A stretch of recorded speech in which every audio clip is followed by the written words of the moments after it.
Voy, bu bitta chiskani narxi shunaqami? Boshqa joyda ancha arzon yetishuvdi, men o'sha joyga boraman, ancha qimmat ekan. Hozir men sizlarga chiska bilan haqiqiy chiskani bir-biridan farqini tushuntirib beraman. Qaysi birini tanlashni o'zingizlar hal qilasizlar. Professional chiska o'zi nima va u nimalardan iborat? Professional chiska qilish uchun maxsus bajarilishi kerak bo'lgan ma'lum etaplar bor.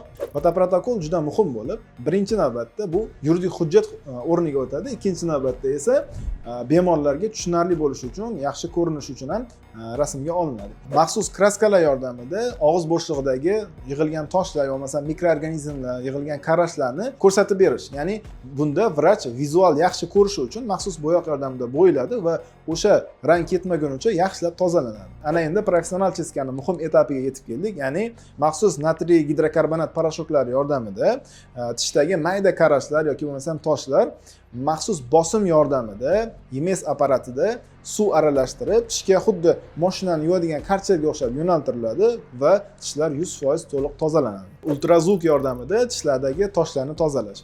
Juda ko'pchilik mana shu etapda o'zini chiska deb o'ylaydi va uni professional chiska deb nomlashadi ko'pchilik joylarda. Bu bilan chiska to'liq amalga oshirilmaydi. Bu shunchaki uni bir etapi hisoblanadi. Chunki ultrazvuk yordamida faqat biz tishdagi ko'rinib turgan katta hajmdagi tish toshlarini tozalash imkoniyatiga egamiz.